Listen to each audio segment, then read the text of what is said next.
Happy Women's Day there. Welcome you on the show. 360 Sport on Trust TV. I am Adeniyi Ajishafe. Well, we'll be looking at a lot of stories on the show. But why we'll be looking at what is in vogue rather right now is about the Women International Day being celebrated across the globe.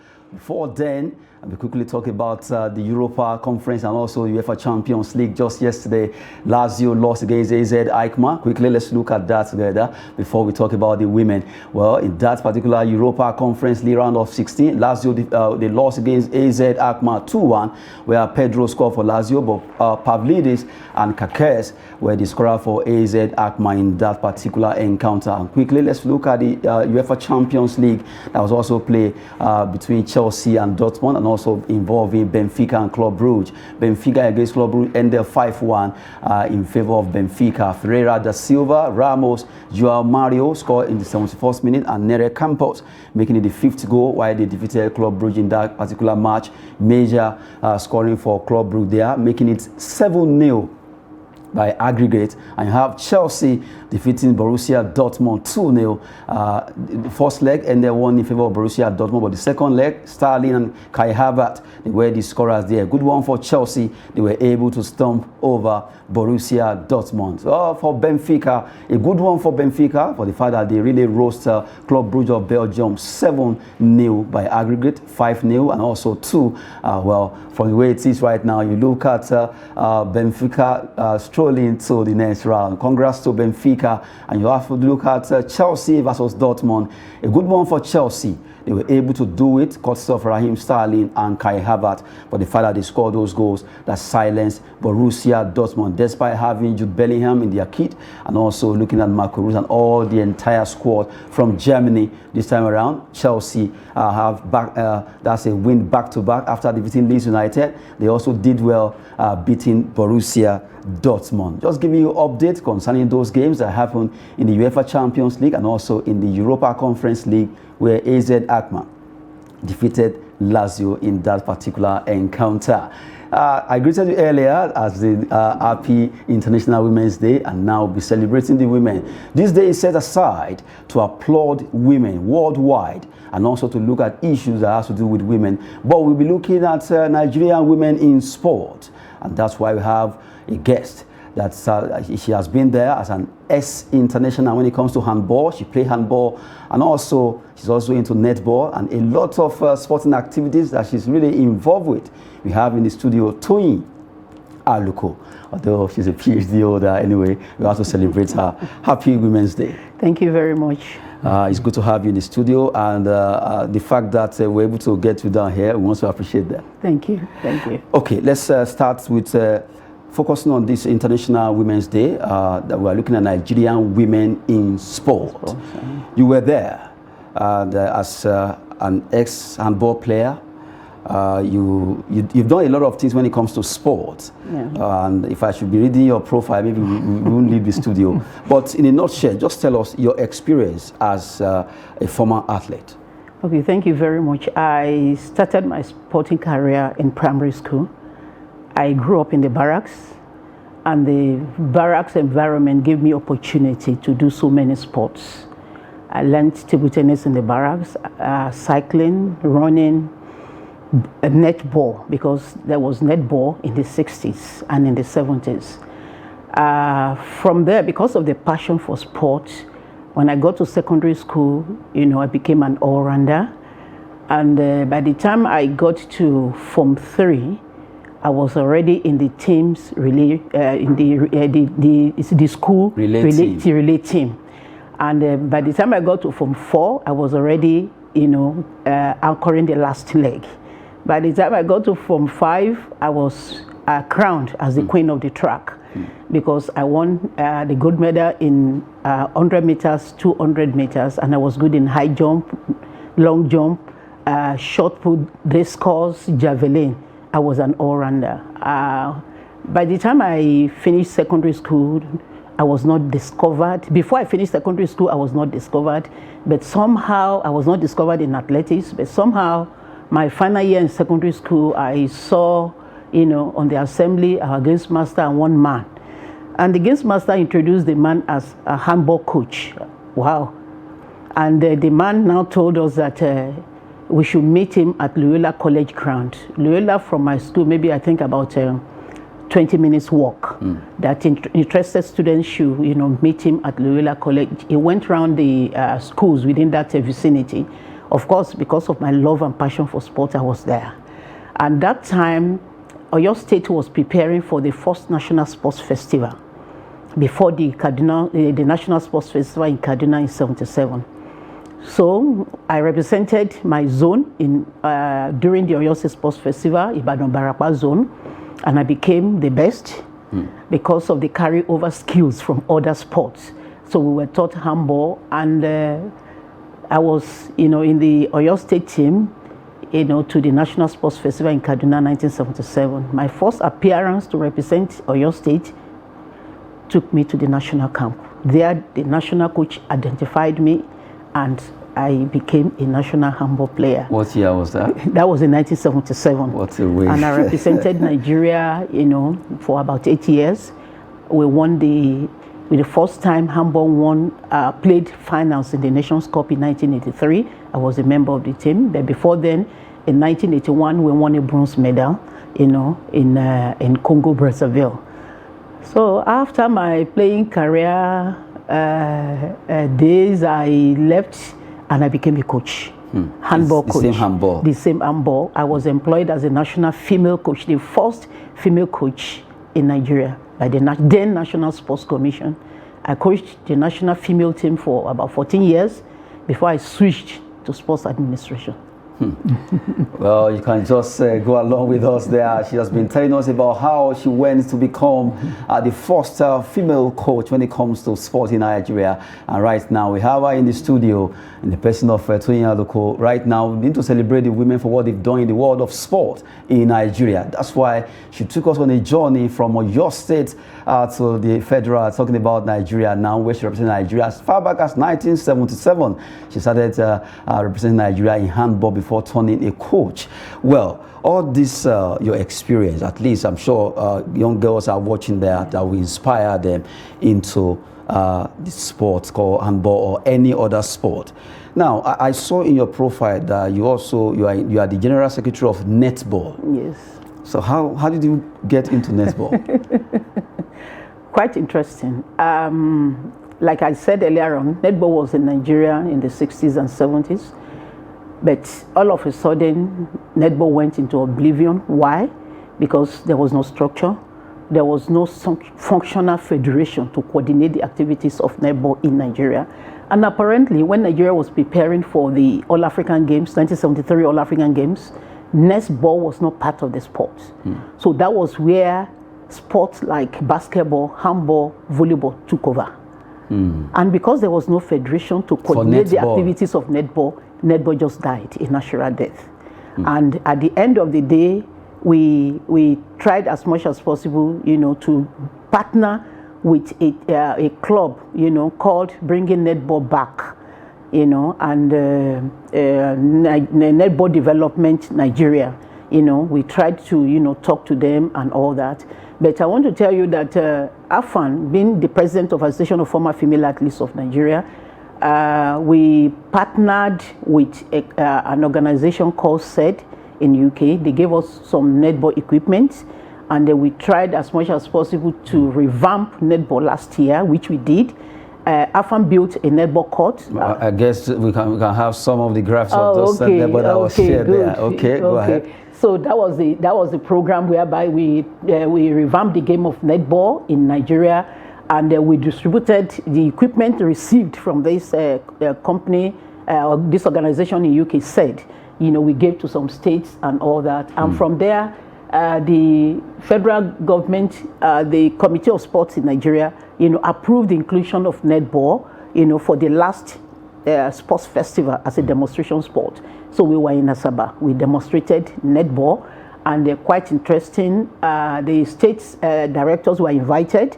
Some got netball equipment because for any sport to develop, you need to go to the grassroots. The federal government does not produce any athletes. The athletes come from the states. And that's why netball is taken to the state. But by the grace of God, netball has been officially registered by the federal government of Nigeria.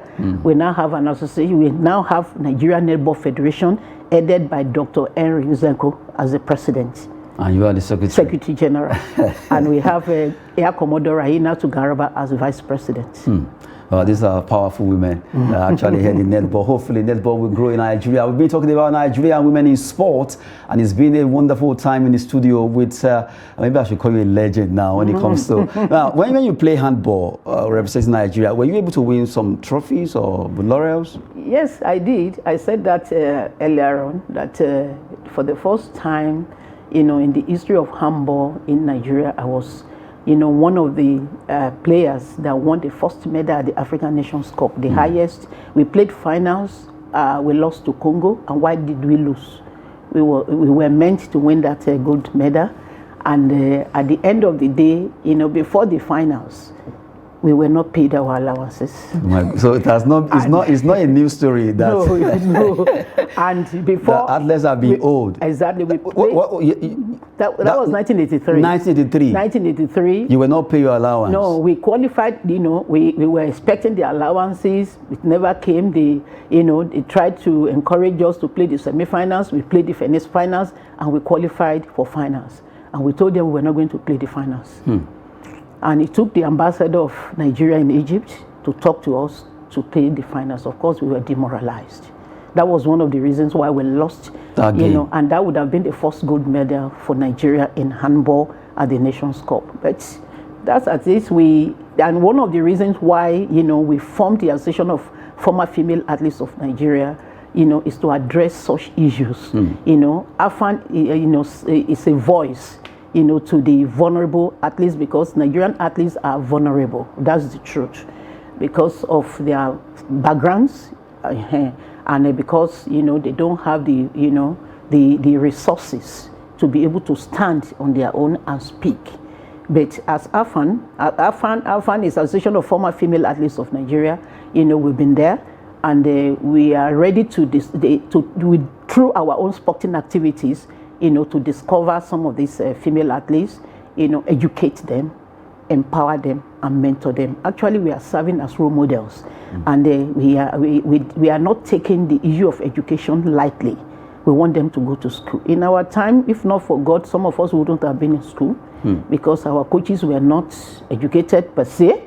If a coach is a graduate, of course, we encourage you to go to university. But if a coach is a primary six certificate holder, it can't encourage you at all. So that some of us came out of it, and we are now presenting ourselves to the young girls that you can do sport, and at the same time you can go to school. For example, the current permanent secretary of Federal Ministry of Science and Tech played in table tennis. And she's a permanent secretary today. And we have them in, different fields doing well, as former athletes. So we really want to encourage these younger. We have been encouraging them because sometimes, we use the platform of sports, because sport can easily attract people. And when we organize sporting activities, they come, we cancel them, we always give them the opportunity to ask us questions. And let them, if they have challenges, even in the camp, let them call us. And we are standing against having female athletes in camp without female officials. It's an aberration. We've had it in the past where you have female athletes or male coaches. We open, we are not protecting, the athletes per se. And there's what they call safeguarding in sports now. So it's part of what we are doing. That's AFAN. That's AFAN, to ensure that these girls, these female athletes are well protected. Good one. We've been talking with the president of Association of Former Female Athletes of Nigeria, who is right now here with us, talking about women's sport in Nigeria, our own experience, what they are doing to get the best out of ladies out there. They can combine both sports and Education. After all, they also did, as she mentioned, the current permanent secretary there. Now, you retired as a deputy director, yes. Federal Minister of Youth and Sport, yes. as a former athlete or ex-international in handball. Okay. And from your performance in secondary school, you mentioned different sports. Did you play football? There was no football then. Yeah, of course, if there was football, I would have played football. I tried pole vault, you know, then when I was in the barracks, you know, we were doing pole vault, but we didn't know it was pole vault because we had 2 sticks, you know, the bar, then we cut bamboo tree and we were jumping over. Huh? So there was nothing like this at that time. No football female for women. Football, no for women. I was following the police team, football team. I was their fan that time. That's for men. For men, because there was no female football that time. Oh my goodness! But if female football had been, I tried all sports. All sports I would have played. You would have played football because of, you know, God's given talent and endowment. He endowed me with skills and strength in athletics or any sport. Exactly. Now, talking about football, even though you love football, you couldn't play it. Let's talk about our female football teams now. Super Falcons, Falconets, Flamingos. What can you say about them? Despite the fact that you love to play, but you couldn't. Well, one thing if you look at the senior female team, they had created records. Even though if you look at the performance now, cannot be compared with that when they started. You know, they've won, you know, many African Nation Cups trophies. But the thing there is that the athletes are willing to participate in sports, but is the motivation there? Because being a former athlete now, I didn't get some. No, my coach did not encourage me to go to school because there's something in sport and education that will improve the performance of an athlete. It enables the athletes to read even beyond their sports, to understand, you know, the scientific of sports. But if you look at our country today, once we call the athletes to camp, they come to camp, they play for us, and they go. Thereafter, nobody asks any questions about them. And it's unfortunate that it's affected. That is why it's difficult for our athletes to progress from junior team to the senior national team. Because along the way, some of them will just fizzle out. There's no follow-up. And we need to follow up on this side. So we have them, we have the categories, they move from one level to another. It's our responsibility when you use athletes at the junior level, we monitor them until they graduate to the intermediate or to the senior level. But we don't have that, you know, in our sports system, you know, because there's need for a structure, you know, an enduring structure that we don't have. You might be the president of Nigeria Football Federation today. You come with your own agenda. Another person comes, jettison yours, and continue with his own. And that is the problem we have in sports. There's no consistency. A minister comes in today with his own idea, you know. Once he goes, another one comes, he starts all over again. And that is why I pray that the sports policy developed, you know, by the current Minister of Sport, you know, will be followed at least for the next 4 or 5 years, you know, to help stabilize our sporting system in Nigeria. So they are trying, but they could at least, you know, with input, you know, from government, individual philanthropists to ensure that these athletes have the best to be the best. Until then, but for now, you can see that many of our teams are still at the struggling stages. Well, we've been talking about women football and has to do with Nigeria there. Now, let's come back to this to talk about when it comes to athletics. Yes. We saw what Tobi Amusan, Ese Brume and the likes have done, Blessing Okagbare, Mary Onyali, a lot of them like that. When Tobi Amusan broke that record, that world record, how did you feel? I was so excited because, number one, she started from the grassroots. You know, when she came back to Nigeria, she celebrated a medal with her Alma mater. Alma mater, yeah.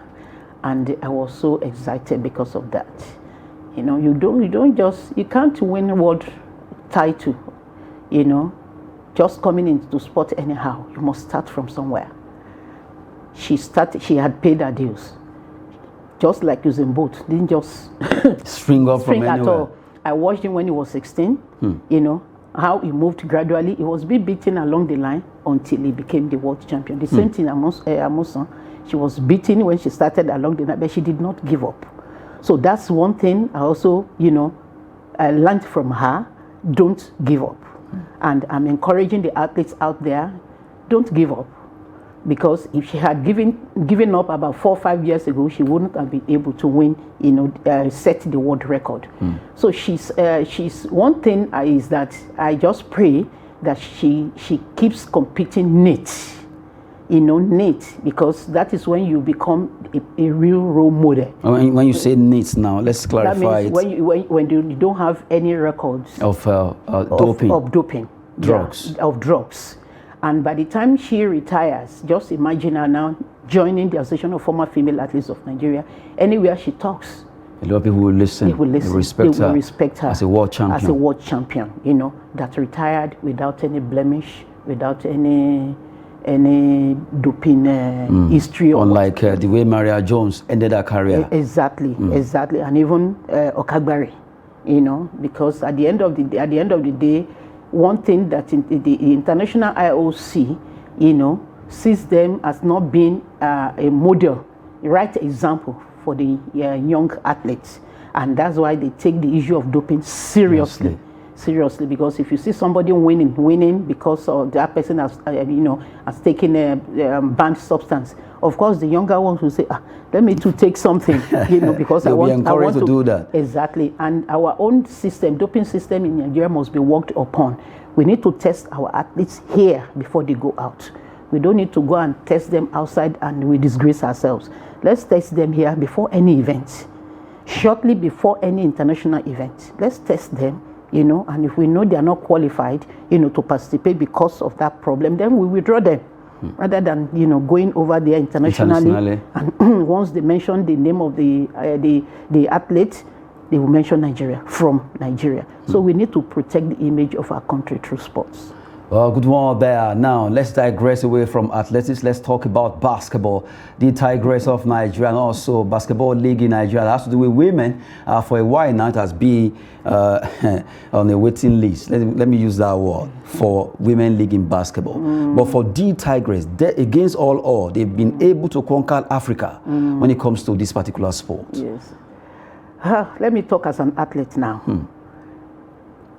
These athletes qualified for the World Cup, but something happened in Nigeria because of the crisis in Nigerian Basketball Federation. They were stopped, you know, from going for the World Cup. The dream of any athlete is to participate at the World Cup, at the Olympics, and Nations Cup competitions. And this girl, for the first time, qualified for World Cup, and they were denied going because of crisis in our country. Those girls can never be the same. That's the truth.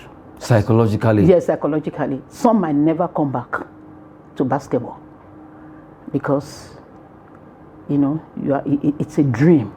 It's to play at the World Cup. To play at the World Cup. And I just want to say that no matter, you know, the crisis we have, maybe in our federations, maybe whatever, must not, I repeat, affect, you know, the athletes whatsoever. We must try as much as possible to protect the interests of these athletes. The officials taking decisions are not playing the game. They have their businesses, they have other things they are doing.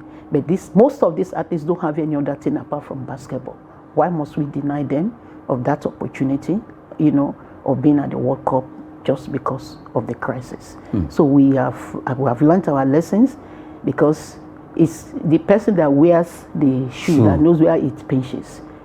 You know, I said it talking about as an athlete. No athlete will be happy, you know, being denied that opportunity to play at the World Cup. You look at Football World Cup, see how our footballers all struggle to be part, of the World Cup. They want to go for World Cup. They want to go because that's the ultimate. That's the ultimate in football. And imagine Nigeria now qualifying for World Cup, and because of crisis in NFF, they're saying the boys will not go. So I think I just pray that the basketball players, at least they will bring up new players now. New players. Because we don't wait until we all have all our athletes are aged before we start thinking of junior players. No, like Angola now. I can talk of Angola. Angola is good in basketball too. But the Angola handball team, I've been to Angola and I've watched their trainings. I've been there for so many other things. And I realized that in handball, they've been winning the Nations Cup, represented Africa at the Olympics for more than 15 years, Angola. And Angola has standing junior and intermediate teams. Sometimes the junior team of Angola will play the senior team and still beat them. Do you understand what I'm saying? So it's very easy for them to replace the aging players. So by and large, I pray that we'll go back, like they always say, to the drawing boards and ensure that we have solid foundation, for sports in Nigeria. Especially for women. Especially for women. That's what we're advocating for. Of course, we have won the highest number of medals, for Nigeria in all sports. For example, like handball. Handball was the first female team to represent Nigeria at the Olympics in 1992 Barcelona Olympics. Handball female team, the first team, not to even say female, the first team in Nigeria, to represent Nigeria at the Olympics. So women are doing very, very well, and they should be encouraged to do better.